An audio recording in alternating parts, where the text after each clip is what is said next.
الحمد لله نحمده ونستعينه ونستغفره ونعوذ بالله من شرور أنفسنا ومن سيئات أعمالنا من يهده الله فلا مضل له ومن يضلله فلا هادي له وأشهد أن لا إله إلا الله وحده لا شريك له وأشهد أن سيدنا وسندنا وحبيبنا ومولانا محمد الذي أرسله بالحق بشيرا ونذيرا وداعيا إلى الله بإذنه وسراجا منيرا فقد قال الله تعالى في كلامه المجيد والفرقانه الحميد أعوذ بالله من الشيطان الرجيم بسم الله الرحمن الرحيم ومن يبتغي غير الإسلام دينا فلن يقبل منه وهو في الآخرة من الخاسرين صدق الله مولانا العظيم সম্মানিত মুসলিম ইকরাম, আমি কোরআনের 6666 আয়াতের মধ্য থেকে একটি আয়াত তেলাওয়াত করেছি। আল্লাহ রাব্বুল আলামিনের কাছে তৌফিক কামনা করছি। রব্বুল আলামিন আমার মুখ দিয়ে এমন কিছু কথা বের করেন যে কথাগুলো আমার এবং আপনাদের সকলের ঈমান আমলে কাজে লাগে। ওমা তৌফিক ইল্লা বিল্লাহ। আলোচনার আগে কিছু কথা তো বলা দরকার। ভূমিকা শুরু। আমরা ইবাদত করি, কিন্তু সেই ইবাদতটা রাসূল সাল্লাল্লাহু আলাইহি ওয়াসাল্লামের পদ্ধতিতে হচ্ছে কিনা এটার দিকে নজর রাখি না। আমরা সালাত আদায় করি, এই সালাতটা রাসূল সাল্লাল্লাহু আলাইহি ওয়াসাল্লামের নিয়ম অনুযায়ী হচ্ছে কিনা এটা আমরা দেখি না। আমরা রোজা রাখি, আমরা হজ করি, আমরা যাকাত দিই, যাই করি না কেন নীতি রাসূল সাল্লাল্লাহু আলাইহি ওয়াসাল্লামের আছে কিনা এই ব্যাপারে আমাদের দৃষ্টিগোচর নাই। হুজুর বলেছে, মাওলানা বলেছে, ব্যাস। কিন্তু আমি আল্লাহ রাব্বুল আলামিন বলছেন ইকরা বিইসমি রাব্বিকাল্লাযী খালাক, পড়ো তোমার রবের নামে যিনি তোমাকে সৃষ্টি করেছেন। তাহলে পড়াটা ফরজ। আমরা প্রতিনিয়ত এই পড়া, এই ফরজ ইবাদত লঙ্ঘন করতেছি। আমরা না পড়ে সেই জিনিসগুলো জিজ্ঞাসা করতেছি, অন্ধভাবে যে কোনো ব্যক্তিকে মেনে নিচ্ছি। আমার কাছে জিজ্ঞেস করছে, হুজুর এটা কেউ, আমি বলে দিচ্ছি কোরআন হাদিসে আছে কি না আছে ওটা দেখার বিষয় নেই, আমি সেভাবে আমল করতেছি। কিন্তু আমার উচিত কি? আল্লাহ তাআলা বলছেন ইকরা, পড়ো বিইসমি রাব্বিকাল্লাযী খালাক, সেই আল্লাহর নামে যিনি তোমাকে সৃষ্টি করেছেন। কিন্তু আমরা পড়ি না। না পড়ে আমরা আল্লাহ রাব্বুল আলামিনের উপরে দোষারোপ করি। নাউযুবিল্লাহ।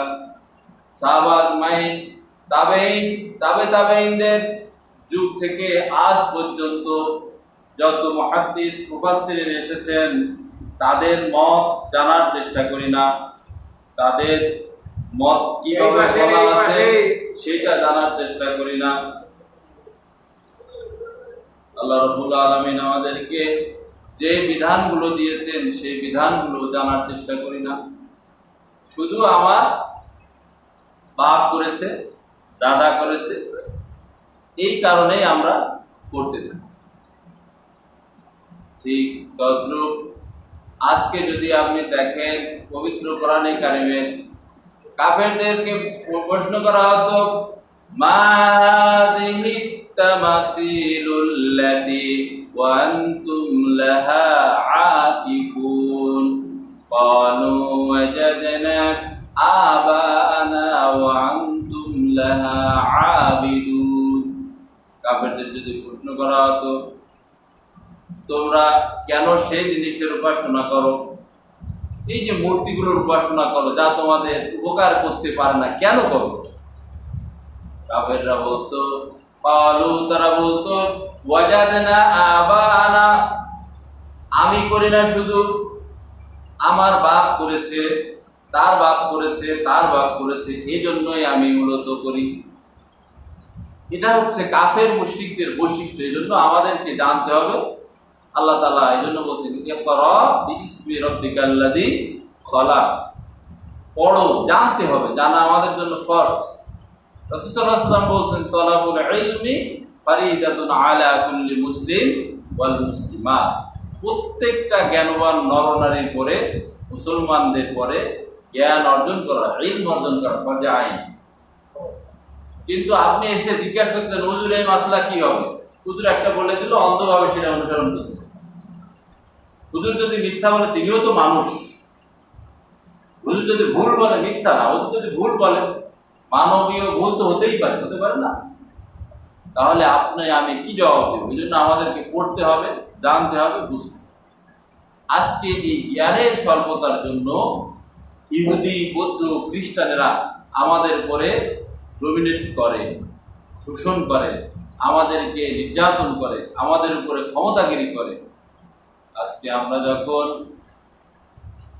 আমাদের সন্তানদের হাট্টিমাটিম টিম পড়াই ইহুদি, বৌদ্ধ, খ্রিস্টানেরা, তখন ছোট্ট ছোট্ট বাচ্চারা কিভাবে মহাকাশ যান পরিচালনা করতে হয় তার ব্যাপারে জ্ঞান অর্জন করে, পারমাণবিক অস্ত্র কিভাবে বানাইতে হয় তার ব্যাপারে জ্ঞান অর্জন করে। এমন কোন ইহুদির বাচ্চা নাই যারা অস্ত্র প্রশিক্ষণ না নেয়, আর ইনফরমেশন টেকনোলজি গ্রহণ না করে, এমন কোন ইহুদির বাচ্চা না।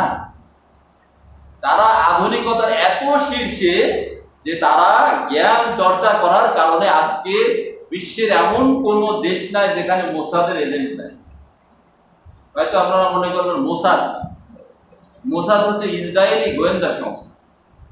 এরা ইনভিজিবলি, অদৃশ্যভাবে সারা বিশ্বকে নিয়ন্ত্রণ করে, ইভেন আমেরিকাকেও। কারণ জ্ঞানের কারণে, তাদের যে জ্ঞান, যে ইন্টালেকচুয়াল পাওয়ার, এই জ্ঞানের কারণে তারা টোটাল বিশ্বটাকে আজকে ধরে আছে।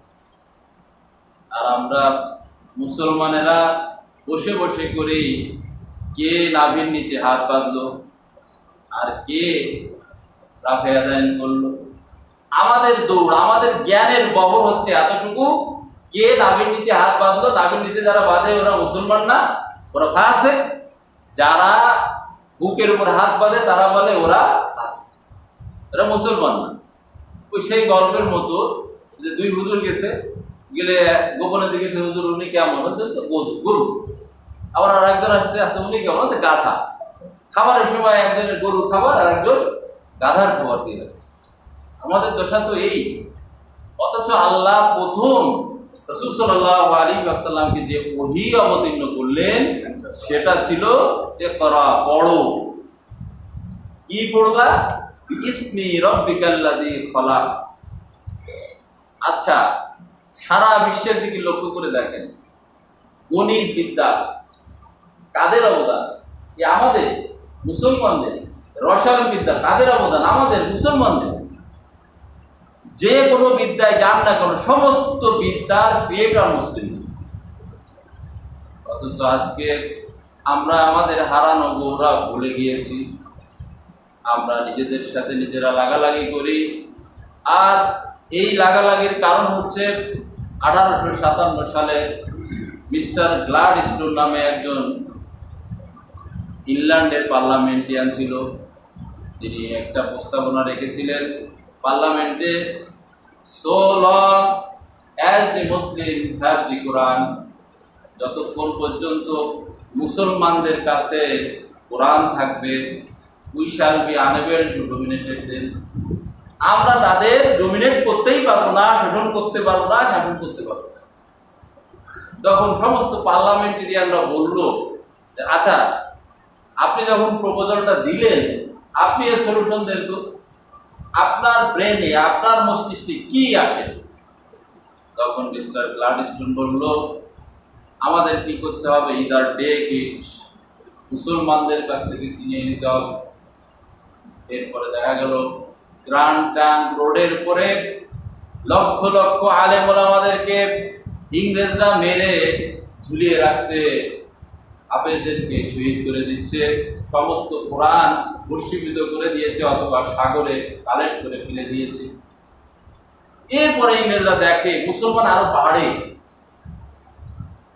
এই উপমহাদেশ শাসন করতে দেখে যত ডমিনেট করা হয়, শোষণ করা হয়, অত্যাচার করা হয়, ততই মুসলমান বাড়ে।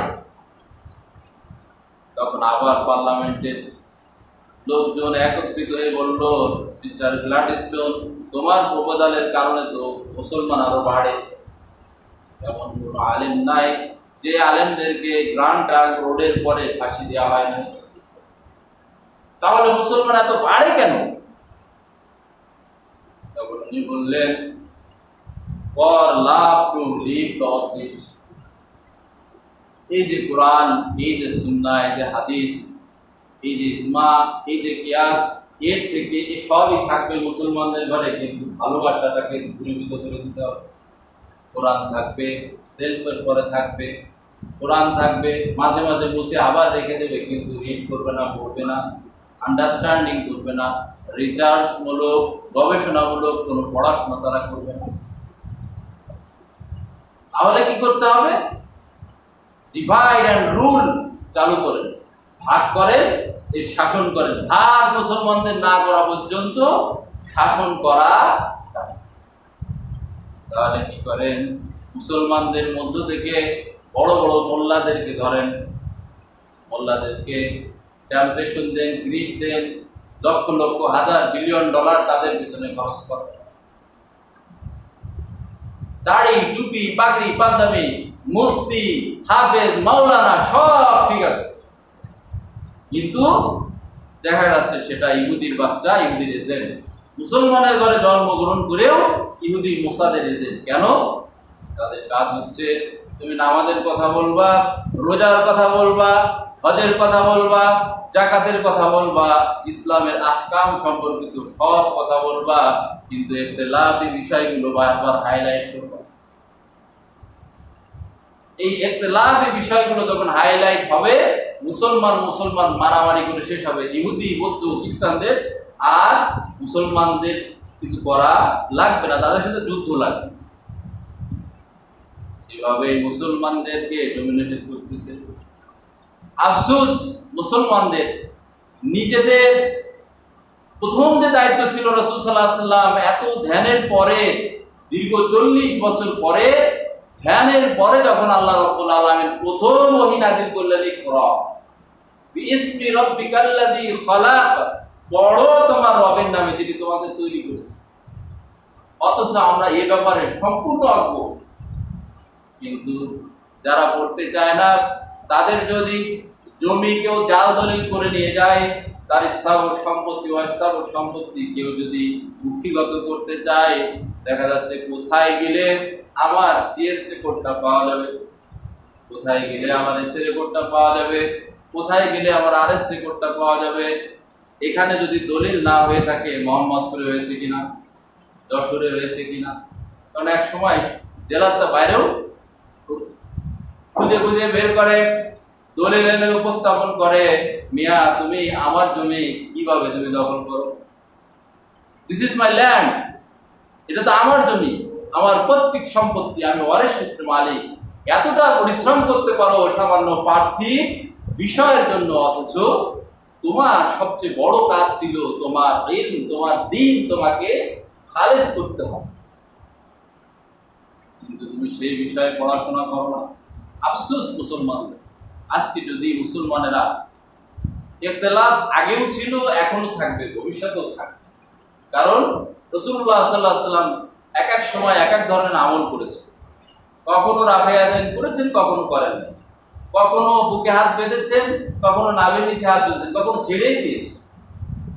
কিন্তু মূল হলো, ফরজ হলো আল্লাহু আকবার, তাকবীরে তাহরিমা বলা। ফরজের ব্যাপারে কোনো ইখতিলাফ নাই, ওয়াজিবের ব্যাপারে কোনো ইখতিলাফ নাই। ইখতিলাফ হচ্ছে নুদুব, একেবারে মুস্তাহাব পর্যায়ে। কেউ যদি আপনার হাত ছেড়েও দেয়, তার নামাজ ঠিক।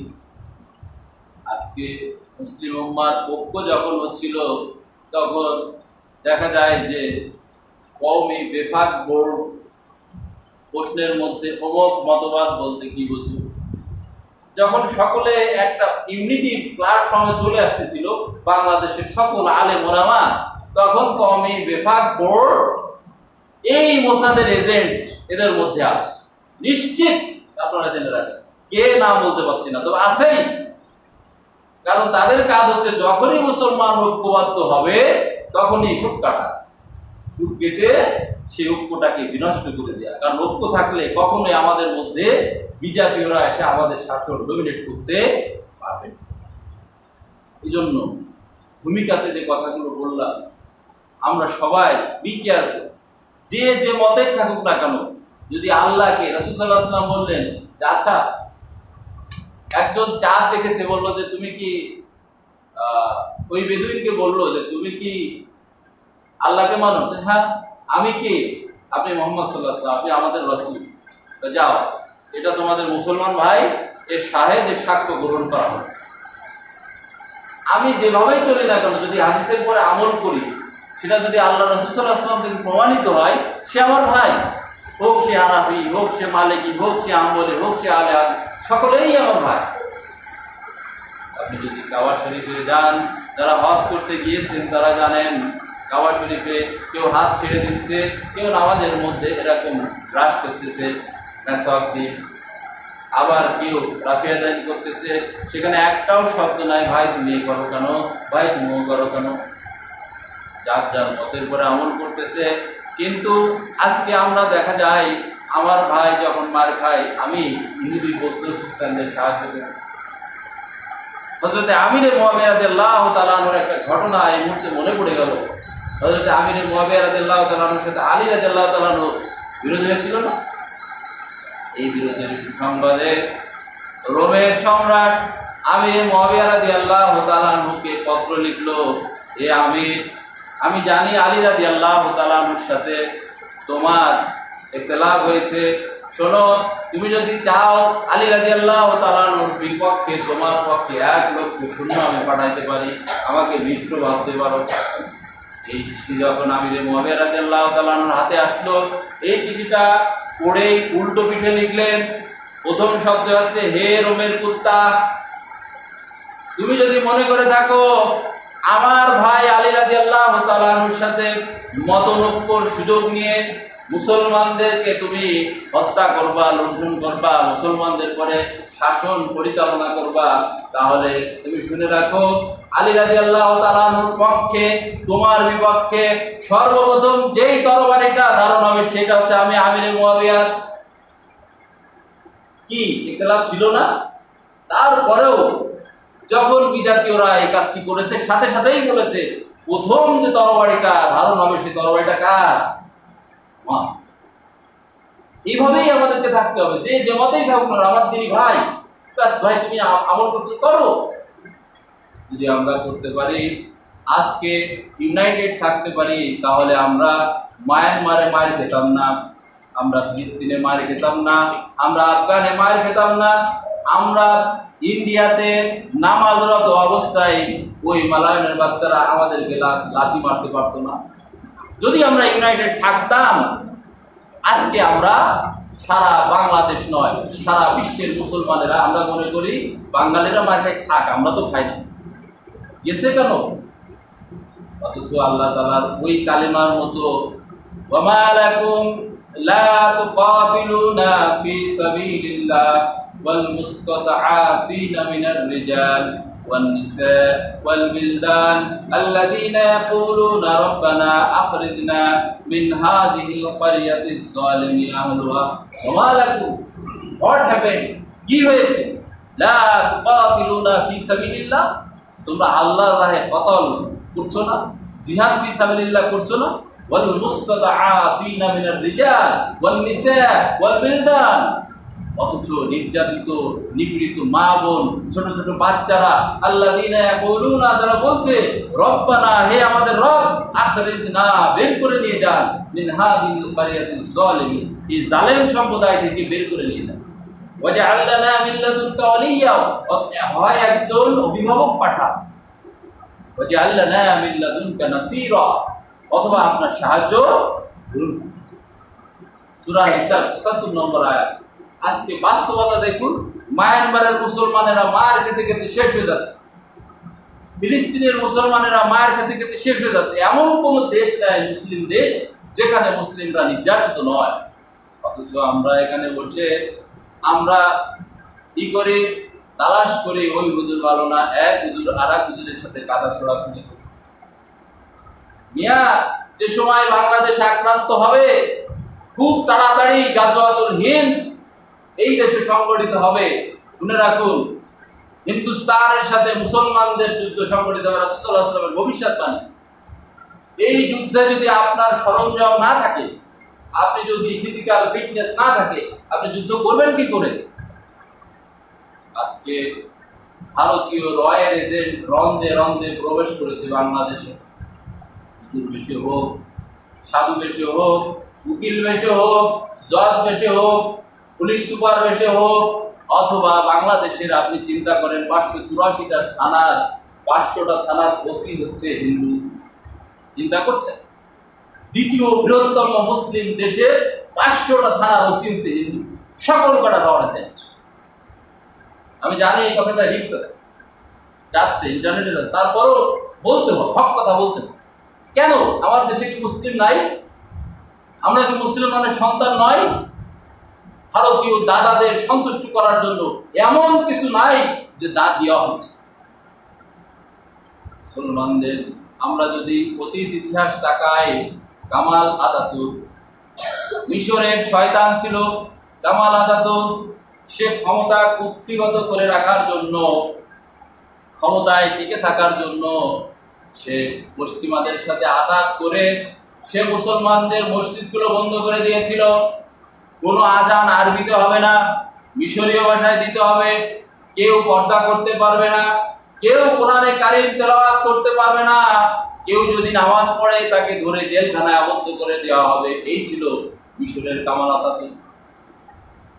এভাবেই মুসলমানদের উপরে নির্যাতন নিষ্পেষণ করে 20 বছর পর আল্লাহ রাব্বুল আলামিন তাকে জাহান্নামে পাঠিয়ে দিয়েছেন।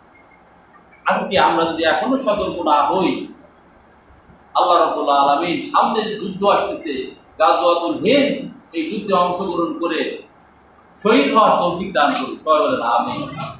আর ভাইয়ে ভাইয়ে যে মতানৈক্য আছে, যে যে দলই করুক না কেন, আমার দিদি ভাই হতে পারে, সে লোকটা আহলে হাদিস হতে পারে, হানাফি হতে পারে, শাফি হতে পারে, মালিকি, এগুলো তো কোরআন হাদিসে আছে। কোনো না কোনো ইমাম এই মাসলাটা ইস্তেমবাদ করেছেন। আমরা যদি এই চিন্তা করি আমার দিদি ভাই, তাহলে আমাদের মধ্যে কোনো মতভেদ থাকে না। আল্লাহ রাব্বুল আলামিন আমাদের এই বুঝগুলো দান করুন। ভূমিকাতে যে কথাগুলো বললাম, আল্লাহ তাআলা এই বুঝগুলো দান করুন। আজকে জুম্মার আলোচনার বিষয় হচ্ছে মুসলমানদের অধঃপতনের কারণ। মুসলমান রাজার জাতি, খেলাফাত আলা মুনহাজুন নাবুয়া মুসলমানদের হাতে আগেও ছিল, এখনো থাকার কথা ছিল, কিন্তু মুসলমান আজ সারা বিশ্বে কেন মার খায়? মুসলমানদের অধঃপতনের কারণ কি? তার মধ্যে অন্যতম কিছু কারণ আমি ভূমিকাতে বলে দিয়েছি।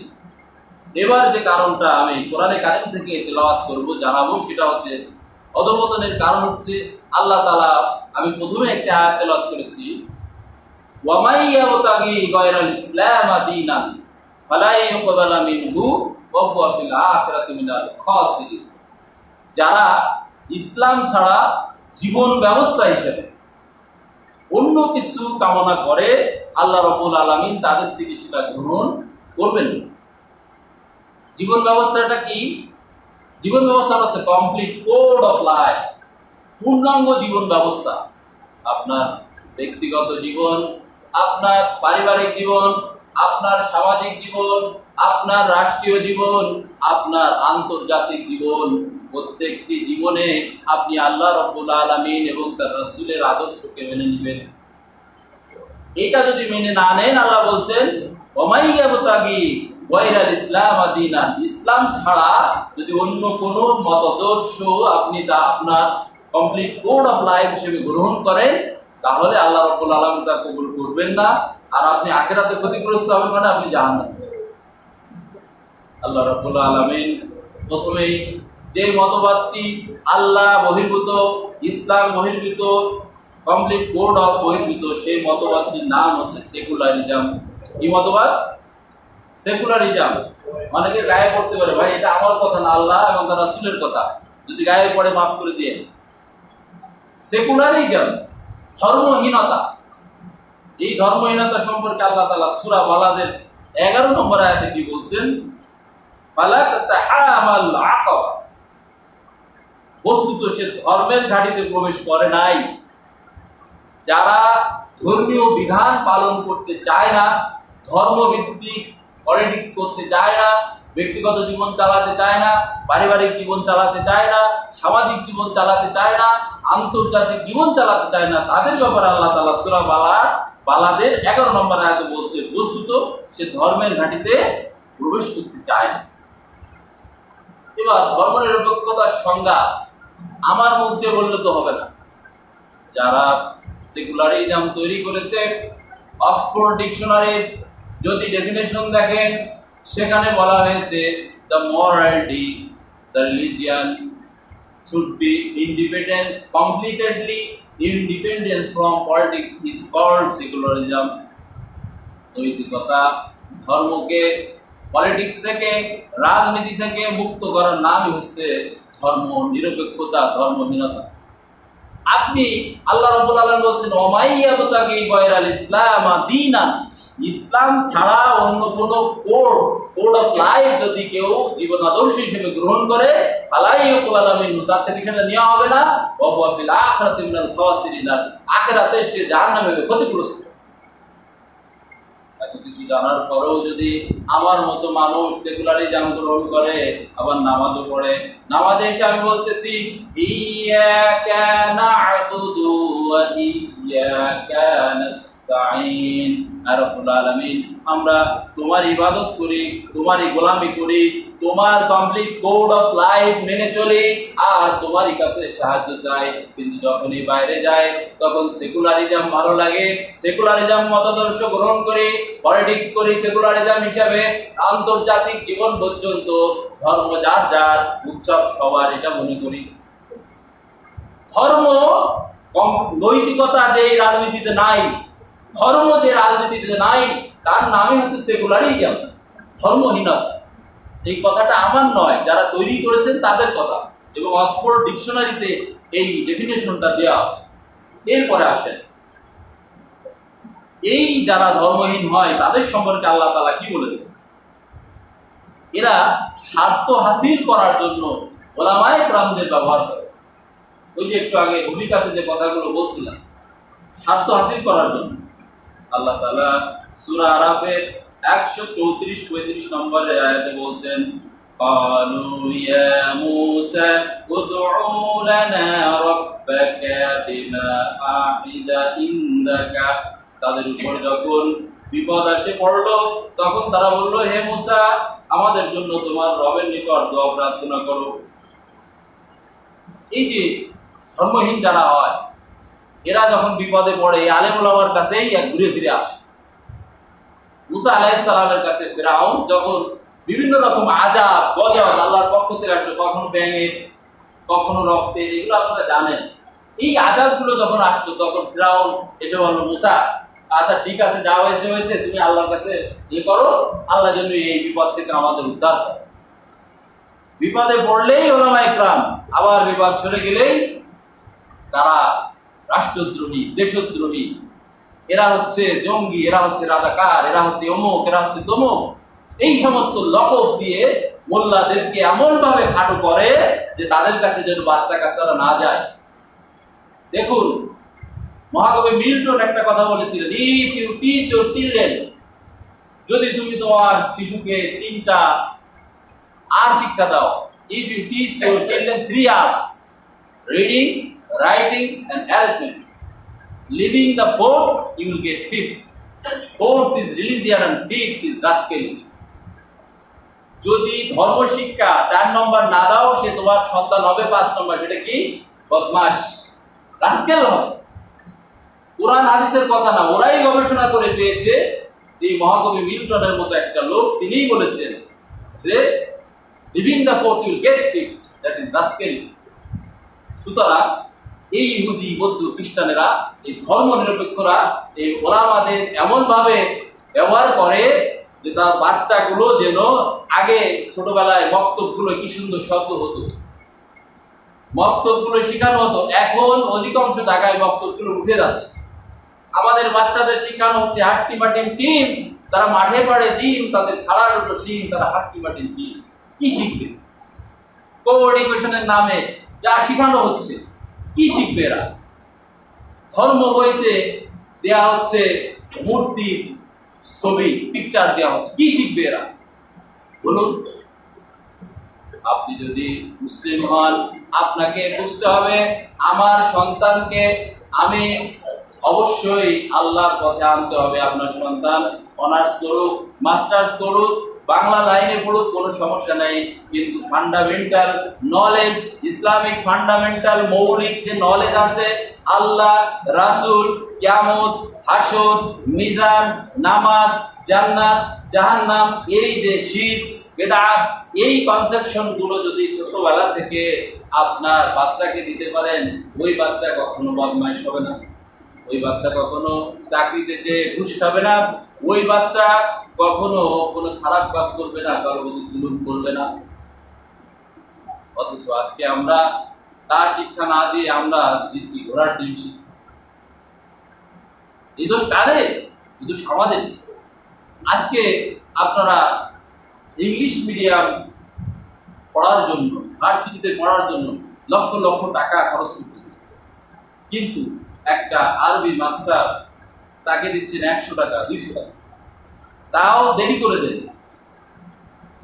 আর একজন ইংলিশ মিডিয়ামের টিচারকে আমি ঢাকাতে যখন মাইলস্টোন কলেজে চাকরি করতাম, সপ্তাহে মাসে মাত্র 4টা বার পড়াতাম। বাসার সামনে আমার 14 নম্বর সেক্টর বাসা ছিল, বাসার সামনে গার্ডিয়ানরা গাড়ি পাঠিয়ে দিত, গাড়িতে যাইতাম, আধা ঘন্টা গল্প করতাম, আধা ঘন্টা টিচিং দিতাম। আমাকে দিত 15,000 টাকা মাসে। কয়দিন? মাত্র 4 দিন। একটা ছাত্র এগেনস্ট আমাকে দিত কত? 15,000। তৎকালীন সময় 11 সালের কথা বলছি, এখন তো আরো বেশি। অথচ একজন যারা দ্বীনের মাস্টার, কোরআনের মাস্টার, হাদিসের মাস্টার, রুহানি মাস্টার, তাদেরকে 1,000, 2,000, সর্বোচ্চ 3,000 টাকা। তাই কে?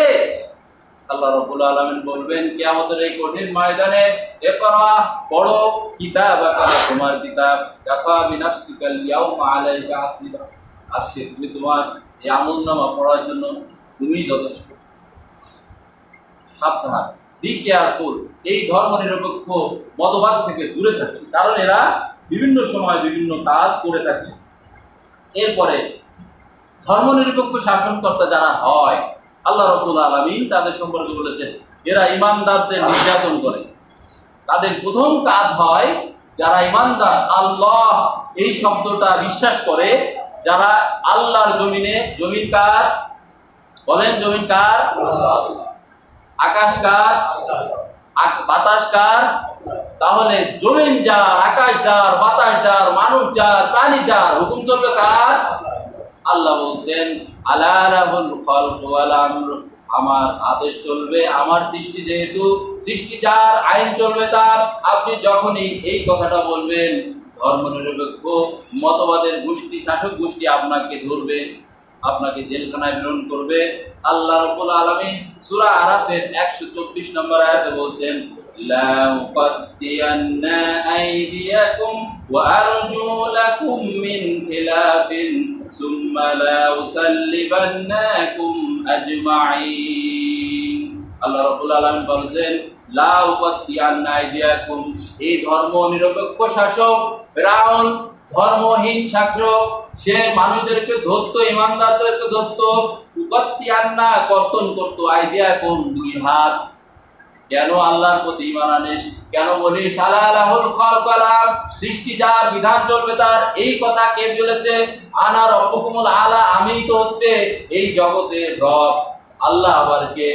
যারা ধর্ম নিরপেক্ষ শাসক হয় তারা এই কাজটি করে, লা উকাত্তিয়ান্না আইদিয়াকুম, দুই হাত কেটে দেয়, ওয়ারজুলাকুম মিন খিলাফিন, পা কেটে দেয় বিপরীত দিক থেকে, অথবা শুলে চড়ে মারা হয়। সুম্মা লা উকাত্তিয়ান্নাকুম আজমাইন, এরপরে শুলে চড়ে দেওয়া হয়। শুল দেন তো, এই যে এইভাবে তাকে ক্রস চিহ্নের মতো উপরে হাতে এই মেরে দিয়ে মেরে ফেলতে। এই হচ্ছে নির্যাতনের চিত্র। যারাই বলবে যে এই জমিন আল্লাহ, কোরআন অনুযায়ী বিধান হবে, তাদেরকেই এই ধর্ম নিরপেক্ষ শাসকগণ ধরবে, জেলখানায় করবে, তাদেরকে ফাঁসি দিবে, তাদের দুই হাত কর্তন করবে, তাদের পা বিপরীত দিক থেকে কর্তন করবে, তাদেরকে শুলে চড়ানো হবে। সর্বশেষ শুলে চড়ানো তো এখন হয় না, এখন ফাঁসির মাধ্যমে তাদের রায় কার্যকর করে। এ কথা কার? আমার কথা নয়, আল্লাহর কথা। আজকে মুসা আলাইহিস সালাম ফিরআউনের কাছে আল্লাহ তাআলা বললেন, ইযহাব ইলা ফিরআউনা ইন্নাহু তাগা, হে মুসা ফিরআউনের কাছে যাও, কারণ সে তাগুত হয়ে গিয়েছে, আল্লাহ বিরোধী শক্তি হয়ে গিয়েছে, আল্লাহকে সে মানে না, সে নিজেকে খোদা দাবি করে। তুমি তাকে যে দাওয়াত দাও, ইযহাব, যাও তার কাছে, ইলা দিকে ফিরআউনের কাছে যাও। মুসা আলাইহিস সালাম ফিরআউনের কাছে গিয়ে বলল যে, হে ফিরআউন, তুমি আল্লাহকে মেনে নাও। সে বলল, আমি ব্যতি রেখে আল্লাহ কে আছে? আমি তো আল্লাহ। তখন বলল, আল্লাহ রাব্বুল আলামিন হচ্ছেন সেই আল্লাহ যিনি তোমাকে আমাদের সৃষ্টি করেছেন। তখন মুসা আলাইহিস সালাম হাতে আল্লাহ বললেন, ওয়ামা তিলকা বিয়ামিনিকা ইয়া মুসা, হে মুসা তোমার হাতে ওটা কি? তিনি বললেন, ইয়া আসা, এটা একটা লাঠি, ছেড়ে দাও। মুসা আলাইহিস সালাম লাঠি ছেড়ে দিলেন, বড় সাপ হয়ে গেল। ফিরআউন দেখে ভয় পেয়ে গেল, আবার লাঠিটা ধরলেন। আল্লাহ রাব্বুল আলামিন তার আদেশে আবার লাঠি হয়ে গেল। বগলে হাত দিলেন, শুভ্রতা, চন্দ্রের মতো শুভ্রতা দেখা গেল। তখন বললেন, হাযা সিহরুম মুবিন, আরে মুসা আলাইহিস সালাম তো বড় জাদুকর, সুতরাং যত জাদুকর আছে সকল জাদুকরকে আহ্বান করো। জাদুকরেরা যখন আসলো, মুসা আলাইহিস সালাম তার লাঠিকে ছেড়ে দিলেন, জাদুকররা ছেড়ে দিল। ওই যত লাঠি আছে সব সাপকে মুসা আলাইহিস সালামের লাঠি দিয়ে ফেললেন, আবার ধরলেন, ধরার পরে লাঠি হয়ে গেল। জাদুকররা দেখলো তাদের তো জাদুবিদ্যা সম্পর্কে ধারণা আছে। জাদুবিদ্যা হচ্ছে একটা ভেলকি মাত্র, আর কিছুই না, চোখের ভেলকি। আপনাকে যা দেখানো হবে তাই দেখবেন, কিন্তু মূল যে এলিমেন্ট ঠিক থাকে। ছোটবেলায় দেখেছেন না যে বেদেরা যখন আপনাদের বাড়িতে আসতো, খেলা দেখাতো, ছোট্ট একটা কাচের কড়ি নিয়ে এরকম করতো, আর ময়নার মধ্যে এরকম মনে হতো। অনেকে দেখেছেন, আমরা দেখেছি ছোটবেলায়। এটা হচ্ছে ভেলকি। জাদুকররা যখন দেখলো মুসা আলাইহিস সালামের এটা কখনো কোনো জাদু নয়, অবশ্যই হাযা মিন ইনদিল্লাহ, এটা হচ্ছে আল্লাহ রাব্বুল আলামিনের পক্ষ থেকে, সাথে সাথে জাদুকরেরা সিজদায় পড়ে গেলেন। ইন্নী আমানতু বিল্লাহ, তারা বললেন আমরা আল্লাহর প্রতি ঈমান আনলাম। ফিরআউন সে কথাই বলতেছেন, ক্বালু ইন্না রাব্বিনা মুনকালিবুন, তারা যখন ঈমান আনয়ন করলো, ফিরআউন বলল, আমার অনুমতি ছাড়া কে তোদের অনুমতি দিয়েছে যে তোরা ঈমান আনয়ন করলি? আমি ধর্ম নিরপেক্ষ রাষ্ট্র, আমার আইন চলে, আমার আল্লাহ আবার কে? তোদের সৃষ্টি করেছি আমি, আইন চলবে আমার। এরপরে বললেন, লা উকাত্তিয়ান্নাকুম আইদিয়াকুম, তোদের হাত, ওই একই কথা বলেছেন ফিরআউন যে লা উকাত্তিয়ান্নাহুম আইদিয়াকুম, তোদের হাত, হে জাদুকরেরা তোরা ঈমান আনলি। সাথে সাথে 7.5 লক্ষ ঐতিহাসিকগণ, তাফসীরগণ, মুফাসসিরগণ বলেছেন প্রায় 750 7.5 লক্ষ লোক হযরত মূসা আলাইহিস সালামের প্রতি ঈমান আনলেন, আল্লাহর প্রতি ঈমান আনলেন। জাদুকররা যখন সিজদায় পড়ে গেল তখন সবাই ঈমান আনলেন। আর ফেরাউন বললেন, আবার বললেন, লা উকাত্তিয়ান্না আইদিয়াকুম, আমি তোমাদের হাত কেটে দিব, ওয়ারজুলাকুম, এবং তোমাদের পা বিপরীত দিকে কেটে দেব, সুম্মা লা উসাল্লিমান্নাকুম আজমাইন, এবং তোমাদেরকে প্রত্যেকেই শুলে চড়িয়ে মারব। এই ছিল ফেরাউনের অবস্থা, এবং তাদেরকে সেভাবেই মেরেছে। তারা বলেছে, এই যে ফেরাউন, তার নিজের স্ত্রী আসিয়াও তার কথা শুনে নাই, ওই সময় তিনি ঈমান এনেছে। আসিয়া ওনাকে আলাইহিস সালাতু ওয়াস সালামকে এরকম শুলে না চড়িয়ে বড় বড় পেরেক এনে সেখানে মেরে তারপরে তাকে পিষ্ট করে মারা হয়েছে। যখন তাকে মারা হয় তখন তিনি বলছিলেন সে যে, আল্লাহ রাব্বুল আলামিন তোমার পাশে আমার একটা জায়গা করে দিন। সুন্দর গান আছে, ইসলামী গজল আছে, মালিক তোমার পাশে আমার ঘর বানিয়ে দিও, একটি ঘর বানিয়ে দিও। আসিয়া রাদিয়াল্লাহু তাআলা আনহাকে আল্লাহ রাব্বুল আলামিন জিবরাইল আলাইহিস সালামকে বললেন, হে জিবরাইল, তুমি যাও আসিয়াকে দেখাও, আসিয়া তুমি এই ঘরে থাকবে জান্নাতে। তোমাকে ফেরাউন এই ধর্মনিরপেক্ষ রাষ্ট্র শাসক আমাকে আল্লাহ হিসেবে মেনে নেওয়ার জন্য আমার বিধানকে তুমি তোমার ব্যক্তিগত জীবন, পারিবারিক জীবন, সামাজিক জীবন, রাষ্ট্রীয় জীবনে মানার কারণে তোমাকে যে শহীদ করতেছে, তুমি দেখো আমি আল্লাহ রাব্বুল আলামিন, তুমি শুধু মরে দেখো, তুমি জানো এই ঘরে তুমি। আল্লাহ তার দোয়া করুন। এই হচ্ছে নির্যাতনের ইতিহাস। আপনি আমি যদি কোরআনকে, হাদিসকে জীবনের প্রত্যেকটা ক্ষেত্রে গ্রহণ করি, তথা কমপ্লিট কোড অফ লাইফ হিসেবে গ্রহণ করি, আপনার প্রতি আমার প্রতি এই জুলুম আসবে কিনা বলেন? আমরা কালেমা লা ইলাহা ইল্লাল্লাহ বাগারা 2টা ভিক্ষা দাও, ও মা সকল 2টা ভিক্ষা দাও, লা ইলাহা ইল্লাল্লাহ মা সকল 2টা ভিক্ষা দাও, কালেমা হয়ে গেছে, এখন ভিক্ষার ঝুলি। অথচ যেই ফকির এই পার্লামেন্টের সামনে দাঁড়িয়ে বলতেছে লা ইলাহা ইল্লাল্লাহ, মন্ত্রী মহোদয় কিছু ভিক্ষা দাও, তাকে আদরে ডেকে নিয়ে 500, 1000, 2000 টাকা দিচ্ছে।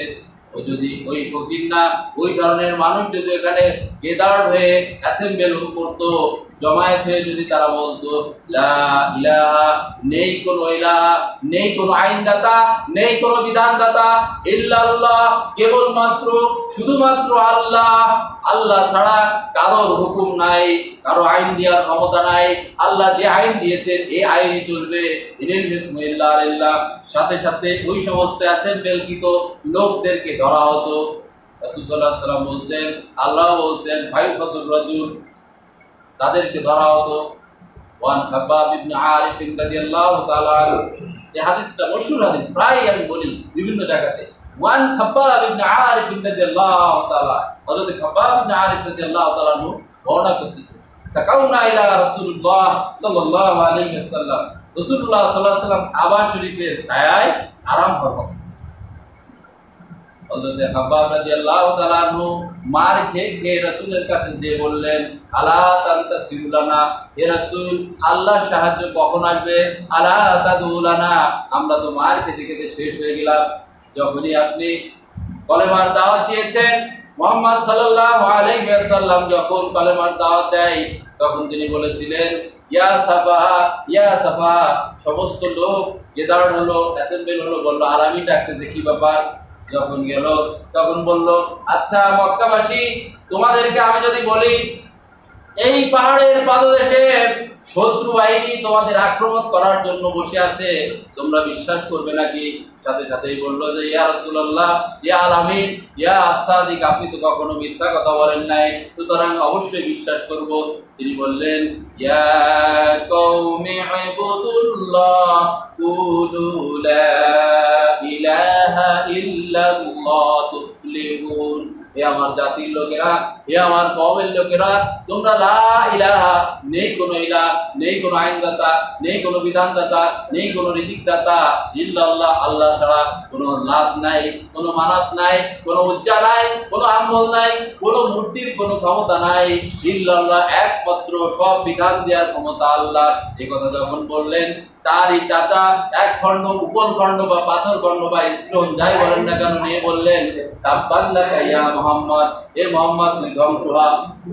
এতক্ষণ যারা বলেছিল আর আমিন, এতক্ষণ যাকে বলেছিল আল আমিন, যখনই দাওয়াত দিয়েছে লা ইলাহা ইল্লাল্লাহ ইয়া কওমি ইবুদুল্লাহ, হে আমার জাতির লোকেরা বলো, তোমরা বলো লা ইলাহা, নেই কোনো ইলাহ, নেই কোনো আইনদাতা, নেই কোনো বিধানদাতা ইল্লাল্লাহ, আল্লাহ ছাড়া। এই কথা বলার সাথে সাথে তার নিজের চাচা আবু জেহেল একটা স্টোন উঠিয়ে তাকে আঘাত করলো আর বললো, তাব্বাল্লাকা ইয়া মুহাম্মদ আলি হাযা জামাআতানা, হে মুহাম্মদ তুই ধ্বংস হ, তুই কি আমাদেরকে এই জন্য ডেকেছিস নাকি? আলি হাযা জামাআতানা, আমাদেরকে এই জন্য ডেকেছিস?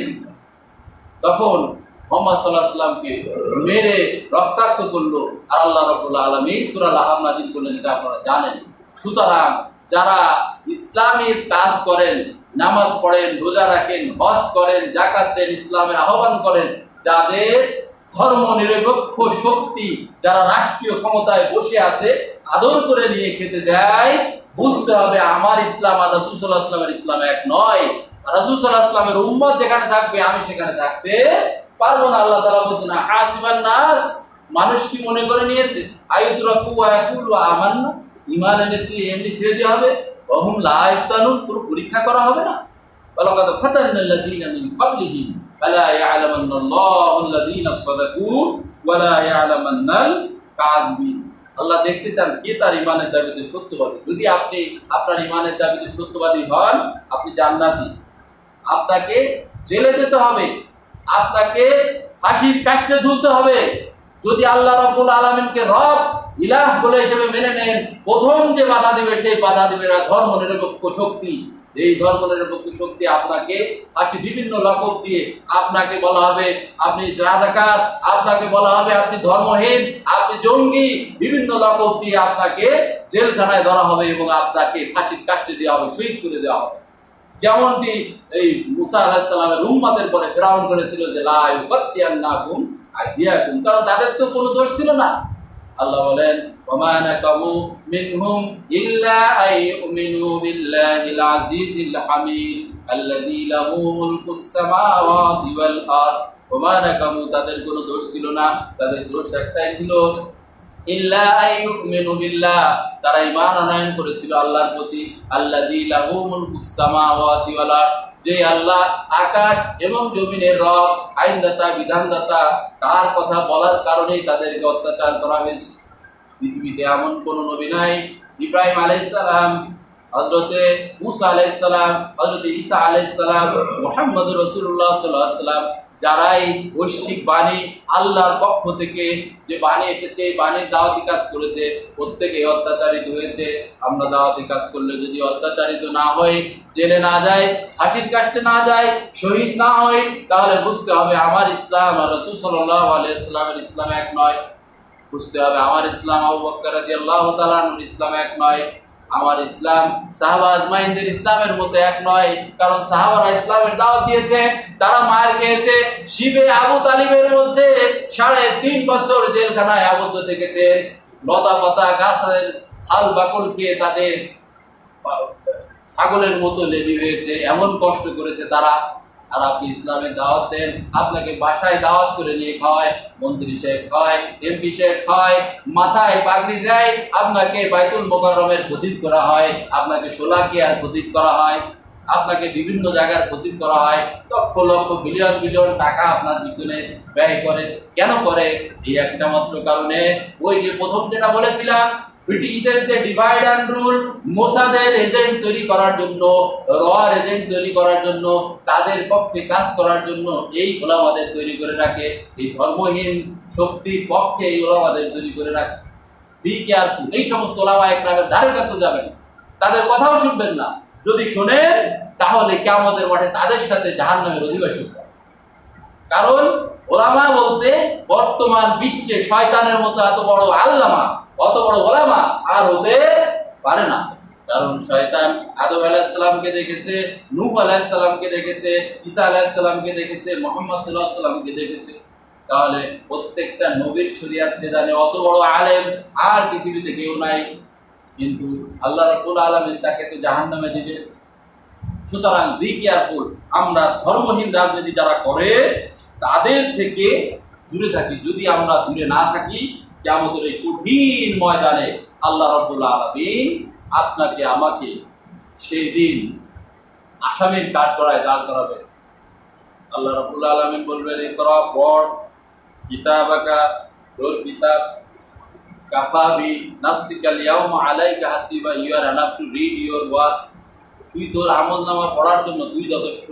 তখন অনেকে বলবে, আল্লাহ রাব্বুল আলামিন অমুক পাপ কাজটা আমি করি নাই, রব্বুল আলামিন এই পাপটা আমি করি নাই।